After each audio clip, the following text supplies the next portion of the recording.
આજે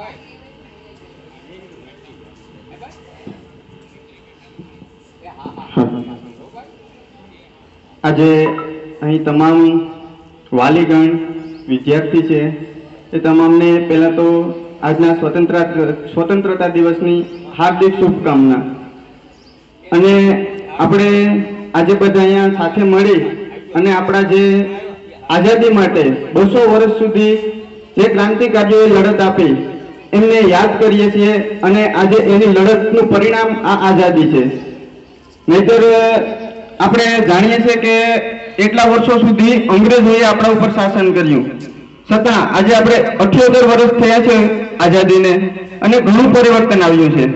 એવું નથી કે આપણે એમાંથી એને એ જ પરિસ્થિતિમાં છે, પરંતુ હજુ એવા ઘણા મુદ્દાઓ છે કે જેમાં પરિવર્તન લાવવું।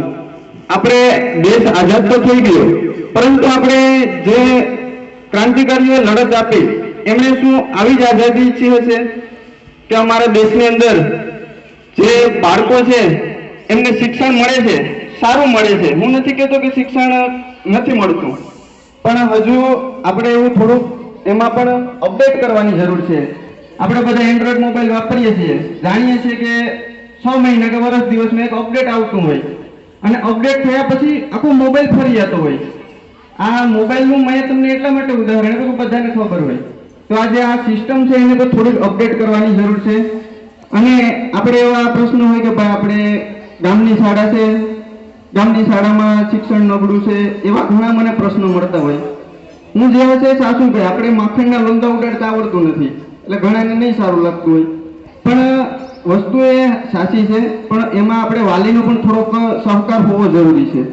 આપણે આપણું બાળક છે ભણવા આવે છે અને ઘરે આવે છે દફતર ફેંકી દે છે, આપણે જોતા નથી કે ભાઈ આને શું લેસન આપ્યું શું છે, આપણે આપણા બાળકનો રોલ નંબર એ ખબર ન હોય અને પછી આપણે સ્કૂલે આવીએ અને કહીએ કે ભાઈ શિક્ષણ તો નબળું છે આપણે, પણ હકીકતમાં શિક્ષકો એની રીતે મહેનત કરતા હોય છે, પણ જરૂર છે હવે આપણે મહેનત કરવાની। આપણા બાળકને શું છે લેસન આપેલું છે તો એ લખે છે પૂરું, શું કરે છે, આ બધું આપણે જોવું જોઈએ। હકીકતમાં આપણે જાગૃત વાલી બનવાની જરૂર છે। અને આજે એક દુઃખની વાત એ પણ છે કે ગામની સ્કૂલ છે છતાં બાળકોને એક બસ સ્પેશિયલ બસ નાખડાથી બહાર ભણવા જતી હોય, તો એ બહુ દુઃખની વાત છે।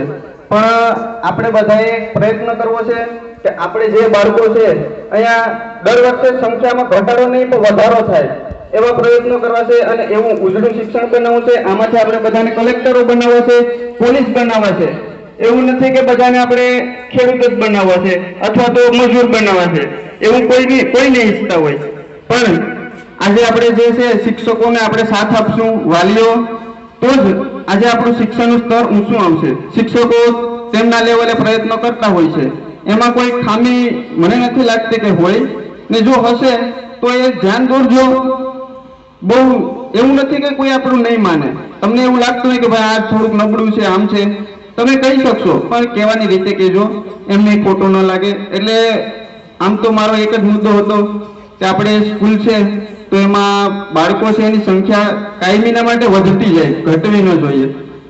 અને બીજું તો આપ સૌ જાણો છો કે બાકી આજે બધા આવ્યા એ બાબતે બહુ આનંદ થયો કે તમે બધા એટલા જાગૃત વાલી પણ છો કે તમે તમારા બાળક જે છે સ્કૂલે ભણવા આવે છે તો તમે આવો છો।